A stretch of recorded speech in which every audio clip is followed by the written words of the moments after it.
At the end of a quiet, tree-lined avenue in southern Cali, behind high white walls crowned with iron spikes and bougainvillea spilling like controlled chaos, stood a palace that did not officially exist. It was never listed in tourism guides. It was never photographed for architectural magazines. Yet for years, it pulsed at the center of one of the most powerful criminal enterprises on Earth. Marble floors imported from Europe cooled the air inside its corridors. Crystal chandeliers cast fractured light across gold-trimmed mirrors. Security cameras watched silently from shaded corners long before surveillance became commonplace. And beneath the perfume of orchids and polished wood lingered something heavier: secrecy, calculation, and the suffocating certainty that everything inside those walls was built on powder. This was the dark palace of the Cali Cartel, the private empire of the Orejuela family. A mansion constructed not only as a home, but as a fortress, a command center, a sanctuary of excess, and eventually a psychological cage. Decisions made within its salons reshaped the global cocaine trade. Conversations whispered under its frescoed ceilings altered the course of Colombia's political history. Fear, loyalty, betrayal, and bloodless precision moved silently through its rooms. The palace stood immaculate while outside, a nation trembled. Inside, the empire of luxury rose and began its slow descent into shadow. The mansion did not announce itself with flamboyance, it imposed itself. Set back from the street behind towering gates of black wrought iron, the facade blended Mediterranean elegance with tropical adaptation. Cream-colored stucco walls reflected the equatorial sun with a blinding intensity during midday. Palm trees swayed in disciplined rows along a circular driveway paved in polished stone, each slab laid with geometric precision. A central fountain whispered continuously, its water masking distant sounds from the city beyond the walls. Security was woven into the design. Reinforced steel beams hid beneath decorative arches. Bullet-resistant glass sat discreetly behind ornamental window frames. Motion sensors were embedded into garden lights. The mansion's beauty was engineered alongside paranoia. Upon entering, the scent changed immediately. Outside, Cali smelled of humid air and exhaust. Inside, it was cedarwood, expensive cologne, leather upholstery, and fresh lilies replaced daily. The foyer stretched wide and cathedral-high. Marble flooring inlaid with dark green veins led toward a sweeping staircase that curved upward like a stage set for royalty. Oil paintings, landscapes, classical portraits, commissioned works lined the walls. Some were genuine, others were purchased to imitate heritage. The lighting was deliberate. During the day, filtered sunlight entered through tall windows draped with heavy silk curtains in muted gold tones. At night, chandeliers bathed the space in amber warmth, creating long shadows that gathered in corners and along corridors. Those shadows seemed permanent, even at noon. It was here that Miguel Rodriguez Orejuela and his brother Gilberto Rodriguez Orejuela cultivated an atmosphere of refined discretion. Unlike the ostentatious violence associated with their rivals in Medellin, the Cali leadership operated in calculated silence. The mansion reflected that philosophy. There were no animal skins, no excessive displays of weaponry. Instead, there were conference rooms disguised as lounges, offices concealed behind bookshelves, telephones installed in multiple redundant lines, a private communications room shielded from external interception. The dining hall could seat 20 comfortably. Crystal glasses were aligned with military precision.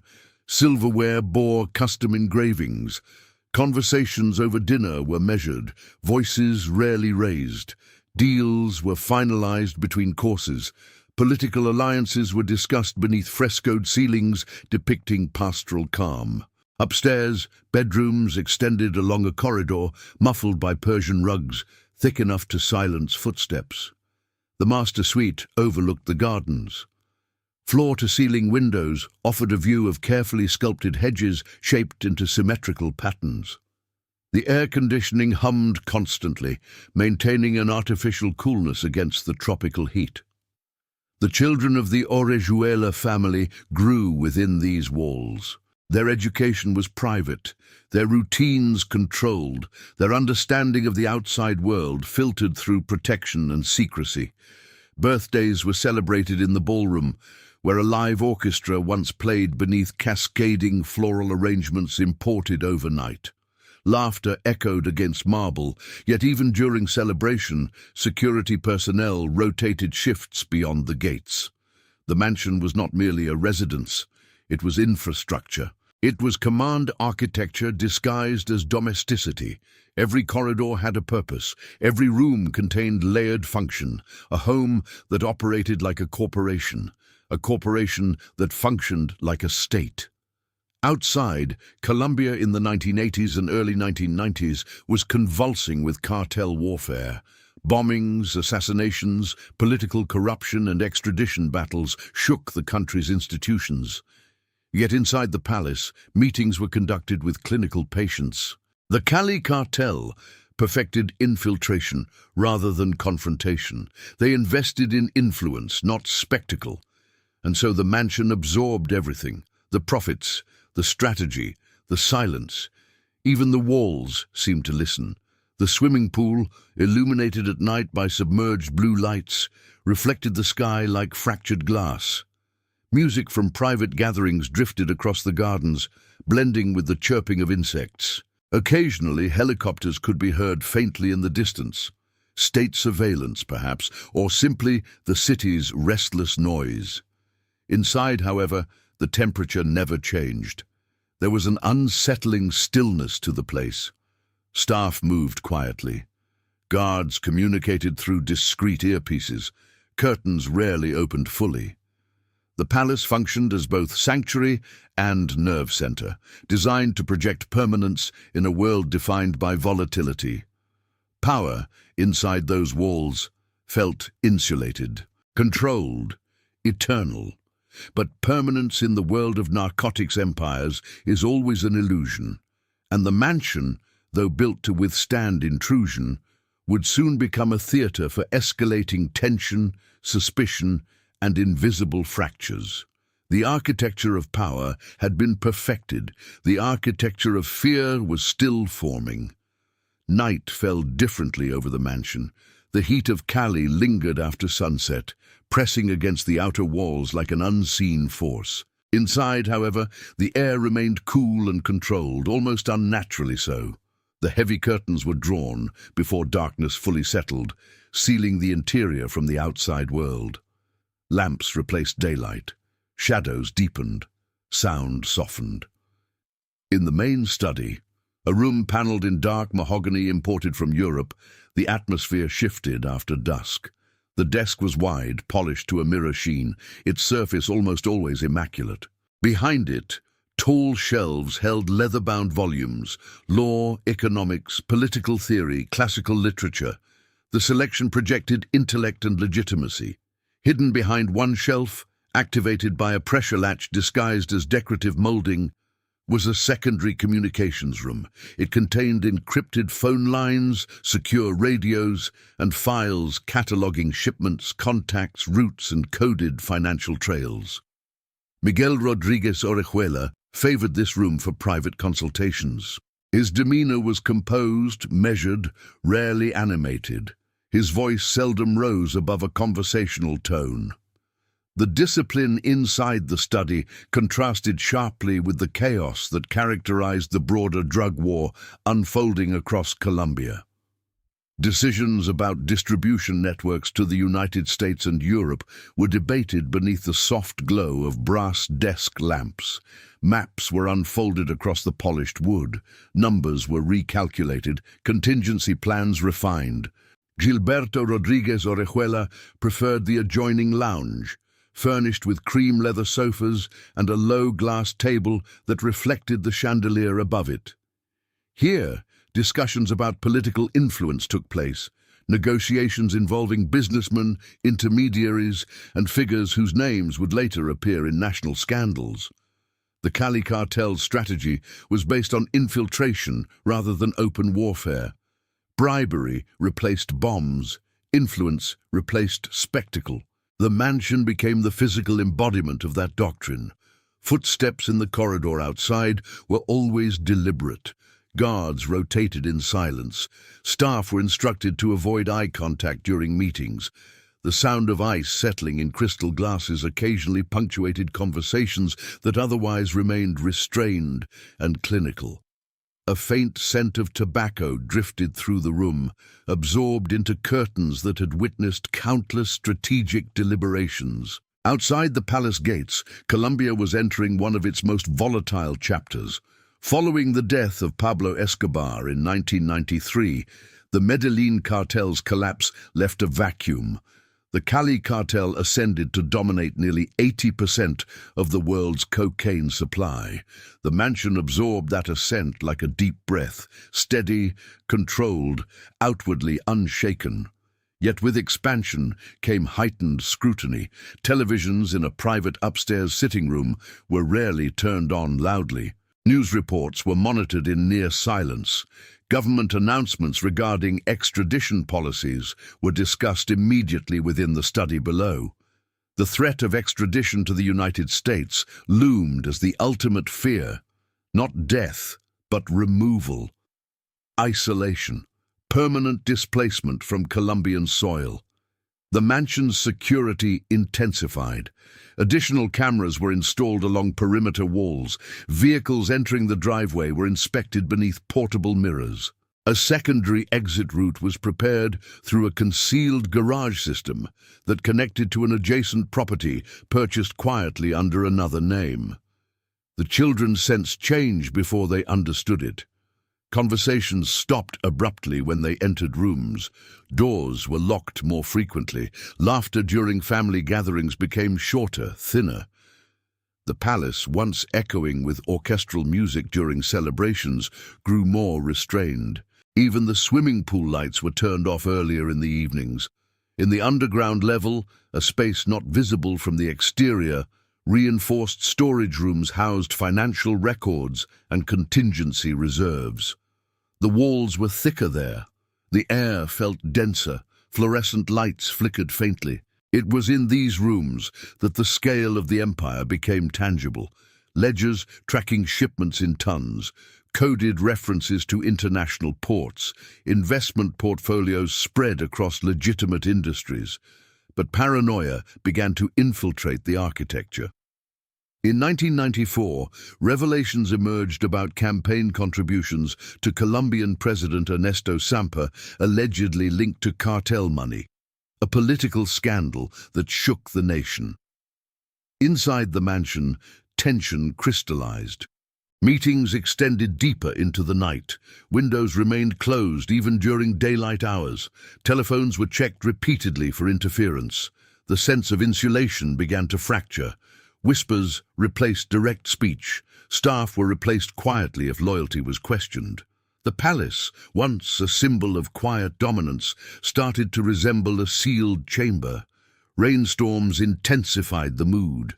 During heavy tropical downpours, water struck the marble terrace with relentless force. Thunder rolled across the city, echoing faintly through the corridors. In those moments, the mansion felt suspended, cut off from the world, yet hyper-aware of its approach. Within the master suite, sleep became irregular. Curtains remained drawn even in the early morning. A bedside lamp often burned through the night. The empire was at its peak, but so was vulnerability. Every vehicle passing beyond the gates triggered attention. Every unexpected phone call tightened the atmosphere. The mansion no longer felt purely like a palace. It felt watched. It felt timed. The silence within its walls grew heavier, no longer simply strategic, but defensive. Conversations became shorter, smiles less frequent. The staff moved as though the marble floors might crack beneath missteps. Power still resided inside those rooms, but so did anticipation of reckoning. The palace stood immaculate under the tropical sun, its white facade unchanged. Inside, the air thickened with inevitability. By 1995, the mansion no longer felt like the center of an empire expanding outward. It felt like the core of something tightening inward. The gardens were still trimmed with mathematical precision. The fountains still whispered at the entrance. Fresh orchids still appeared in crystal vases along the corridors each morning, but beneath the fragrance and polished surfaces, a shift had taken hold. Subtle at first, then unmistakable. The government offensive against the Cali Cartel intensified after the fall of Medellin. Intelligence units, strengthened by cooperation with the United States Drug Enforcement Administration, began dismantling networks piece by piece. Phone intercepts increased, financial trails were traced, trusted intermediaries were detained. The strategy that had once made the Cali Cartel nearly invisible, infiltration rather than confrontation, now exposed them to a different vulnerability: documentation. Inside the mansion's communications room, tension became constant. Technicians rechecked encryption systems repeatedly. Lines were rotated, codes were altered, yet uncertainty lingered like humidity before a storm. The study, once a space of measured calm, began to absorb sharper exchanges. Not shouting, never shouting, but clipped phrases, shorter meetings, prolonged silences. Miguel's posture remained composed, his expression controlled, but his eyes lingered longer on reports. Gilberto's consultations grew more frequent, extending late into the early hours before dawn. The mansion's architecture, designed for discretion, now amplified suspicion. Every closed door felt intentional. Every footstep in the hallway carried weight. Staff members were interviewed quietly about their families, their routines, their loyalties. Long-time employees were dismissed with severance payments that felt both generous and final. Televisions upstairs now remained on longer, though the volume stayed low. Images of police raids filled the screen, properties seized, associates arrested, warehouses searched. Each image felt like an echo traveling toward the gates. Outside, unmarked vehicles were occasionally spotted, lingering beyond the perimeter. Security teams documented license plates. Guards doubled their shifts. The secondary exit route was tested at night. Engines running softly in enclosed spaces, headlights switched off until the final moment before departure. Rain fell often that year, heavy, sudden downpours that turned the driveway slick and reflective. Water pooled at the base of the gates, distorting the reflection of the mansion's facade into something fractured and trembling. Lightning illuminated the property in stark flashes, freezing the building in white glare before plunging it back into shadow. In June 1995, the first decisive blow struck close to home. Gilberto Rodriguez Orejuela was captured by Colombian authorities in Cali after an extensive manhunt. News of his arrest traveled quickly, penetrating even the insulated interior of the mansion like a physical force. The study doors closed. Curtains remained drawn throughout the day. Meetings were suspended briefly, replaced by emergency consultations. The air conditioning hummed louder than usual, or perhaps it only seemed that way in the sudden quiet. The master bedroom, once an elevated sanctuary overlooking manicured symmetry, became a chamber of strategy. Maps reappeared on polished tables. Escape scenarios were revisited. Trusted legal advisors arrived through side entrances, escorted discreetly. The children were removed temporarily from the property. Outside the walls, media coverage intensified. Helicopters could now be heard more clearly overhead, no longer distant or ambiguous. The sound vibrated faintly through the roof structure. Even the chandeliers seemed to tremble. Inside the underground storage rooms, documents were sorted rapidly. Some were relocated, others were destroyed. The smell of paper and ink mixed with the metallic scent of reinforced concrete. Fluorescent lights flickered as boxes were opened and resealed. The mansion felt smaller, Corridors that once projected grandeur now appeared elongated, narrowing toward shadow. The ballroom, silent and unlit, held only echoes of past celebrations. Dust gathered on the piano keys. The swimming pool lights remained off at night. The water lay dark and opaque, reflecting nothing. In August 1995, Miguel Rodriguez Orejuela was captured in Cali after weeks in hiding. The moment did not occur inside the mansion, but its impact reverberated through every room. The gates remained closed, yet the palace had lost its center. Without its architects of power, the mansion became a relic suspended in uncertainty. Guards were reassigned, staff diminished. The communications room fell silent. Telephones that once carried global negotiations now sat inert. The air changed. The scent of lilies was replaced by something faintly stale, a house no longer fully inhabited. Curtains remained drawn, not from caution, but from absence. Dust gathered along window ledges. The fountain at the entrance continued to run, but the sound felt hollow, mechanical. Investigators eventually entered the property. Their footsteps were different, measured, official. The echo of boots against marble carried authority unfamiliar to the mansion's acoustics. Drawers were opened, cabinets examined, files catalogued. The underground rooms, once dense with secrecy, were illuminated by state-issued flashlights. Flashbulbs from cameras captured the interior in sharp bursts of white light, freezing its opulence into evidence. The palace that had functioned as command center, sanctuary and fortress was now a scene of documentation. The weight of the place shifted from control to consequence. Rooms that once shaped international narcotics routes now held only the residue of decision. The chandelier light no longer suggested warmth. It exposed emptiness. The gardens, still trimmed, seemed ornamental without purpose. The mansion remained standing, structurally intact, architecturally elegant, but psychologically altered. It had been built to project permanence. Now it stood as a monument to impermanence. When state authorities finally assumed control of the mansion, the transition was not marked by violence, but by an eerie procedural calm. The gates that had once responded only to internal command now opened to official vehicles bearing government insignias. Engines idled briefly before shutting down. Doors opened in sequence. Leather shoes stepped onto the stone driveway with deliberate restraint. The fountain at the entrance continued its steady rhythm, indifferent to the shift in power. Investigators moved through the foyer, slowly, their presence altering the atmosphere instantly. The marble floor reflected unfamiliar silhouettes, uniforms, dark suits, file folders held tightly under arms. The scent inside had changed subtly. Without daily occupation, the house carried a faint stillness, as though the air itself had settled into waiting. Each room was entered systematically. In the study, drawers were removed and catalogued. The desk surface, once pristine, bore faint indentations from years of paperwork pressed into it. Hidden compartments were discovered behind bookshelves. The concealed communications room was revealed in full.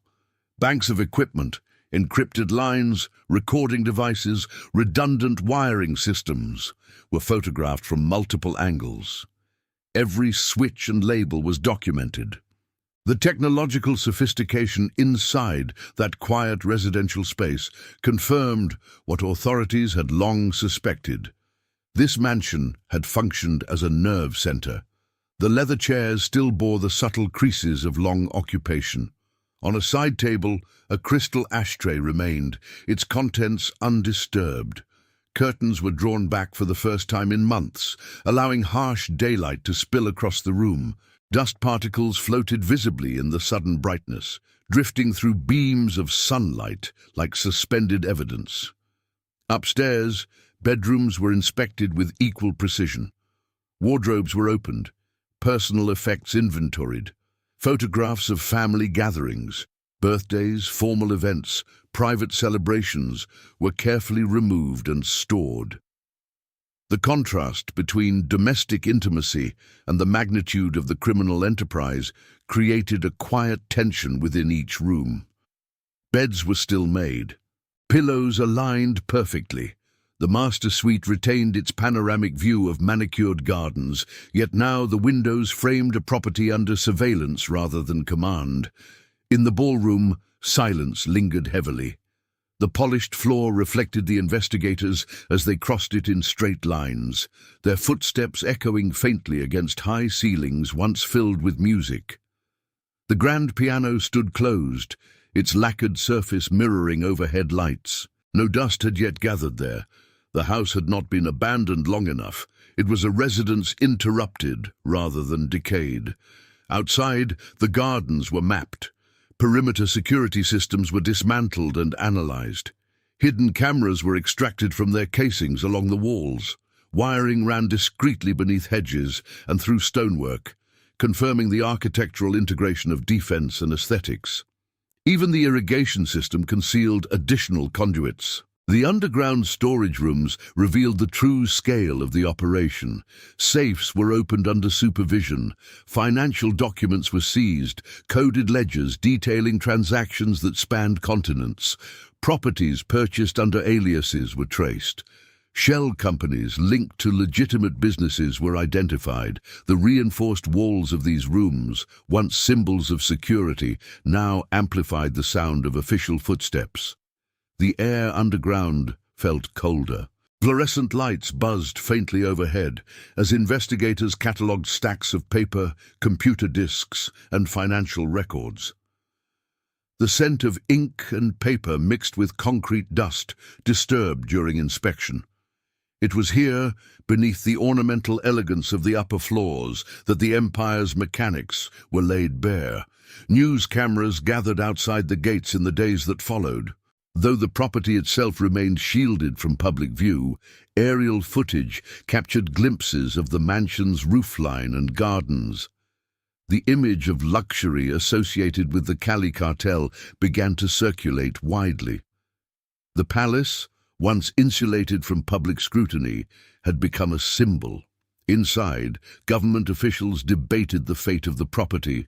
Seizure laws allowed for confiscation of assets derived from narcotics trafficking. The mansion was legally transformed from private residence to state-controlled asset. Its ownership dissolved into legal proceedings that stretched across years. Yet even as bureaucracy advanced, the psychological weight of the place lingered. Former staff members were questioned. Some described the strict routines. Others spoke of quiet discipline, of controlled movements, of the constant awareness that conversations were monitored. The palace had not been chaotic. It had been structured, methodical. That structure now existed only in memory. The swimming pool was drained for inspection.